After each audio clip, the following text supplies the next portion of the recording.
राजस्थान कर्मचारी चयन बोर्ड के द्वारा एक प्रेस विज्ञप्ति जारी की गई है और ये जो प्रेस विज्ञप्ति है ये आपकी जो नेगेटिव मार्किंग आपके एग्जाम में होती थी और जो मूल्यांकन प्रणाली है उसमें संशोधन से संबंधित है। दरअसल एक जो ट्वीट है वो आलोक राज जी के द्वारा ट्विटर के ऊपर ट्वीट किया गया था, जिसमें ये मैंने आपको टेलीग्राम चैनल के ऊपर भी प्रोवाइड करवाया था, लेकिन काफ़ी अभ्यर्थियों को ये समझ में नहीं आया कि इसमें क्या कहना चाह रहे हैं, है ना। तो आपको आसान सी सरल सी भाषा में मैं आपको समझा देता हूँ कि इसका मतलब क्या है।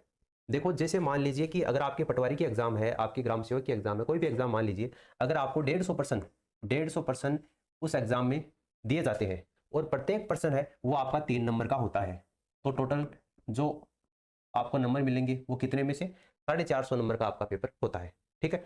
अब मान लीजिए कि 150 में से जो 2% है वो डिलीट हो गए, है ना, एक से ज्यादा उत्तर होने की वजह से वो डिलीट हो गए, या पर्सन जो है वो सही तरीके से पूछा नहीं गया उसकी वजह से डिलीट हो सकता है, कोई भी कारण है, 2% है वो डिलीट हो गए, तो पर्सन बचे कितने पीछे, 148। तो 148 के हिसाब से 3 का करेंगे तो 8 या 24, और ये आपके कितने 444। ठीक है। तो वो आपको नंबर मिलेंगे, वो कितने मिलेंगे, 444 में से नंबर मिलेंगे, है ना। लेकिन ये जो 2% डिलीट हो गए ये भी 3-3 नंबर के थे, यानी कि टोटल ये 6 नंबर के थे। अब इन 6 नंबरों का क्या किया जाएगा, मेन बात ये है। ठीक है। यही कहना चाह रहे हैं कि उदाहरण के तौर पर मान लीजिए कि आपका 150 है और प्रत्येक पर्सन है वो 3 नंबर का है और 2% इसमें से डिलीट हो गए, यानी कि आपको 6 नंबर जो है वो बाकी 148 प्रश्नों में बराबर बटेंगे। यानी ये जो 148 प्रश्न बच गए ना, इन 148 प्रश्नों में ये जो 6 नंबर है वो भी बराबर बटेंगे। बराबर कैसे बटेंगे, देखो, अगर 2% डिलीट हो गए इसका मतलब 6 नंबर है, उसकी हेरफेर हुई है, यानी कि 148 जो है पर्सन वो 3-3 नंबर के थे, तब 444 नंबर के थे, लेकिन 6 नंबर है वो भी तो बटेंगे ना। इसलिए अब आपका प्रत्येक पर्सन है वो 3 नंबर का नहीं होकर कितने नंबर का होगा, 3.04 नंबर का होगा। यानी कि 148 जो पर्सन होंगे ना वो आपका 3.04 नंबर का होगा प्रत्येक पर्सन।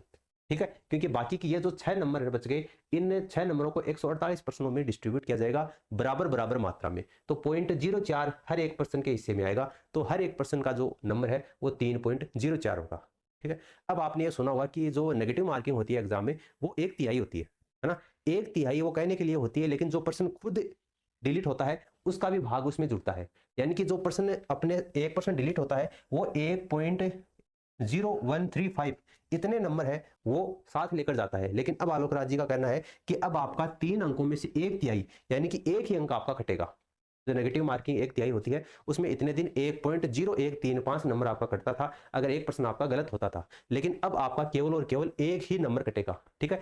ये 0.0135 नंबर है ये नहीं कटेंगे। ठीक है। तो उम्मीद करता हूं कि आपको ये जो कहना चाह रहे थे ये आसान भाषा में आपको समझ में आ गया होगा। अगर अभी भी आपको कोई डाउट है तो आप नीचे कमेंट सेक्शन में कमेंट करके पूछ सकते हैं। धन्यवाद।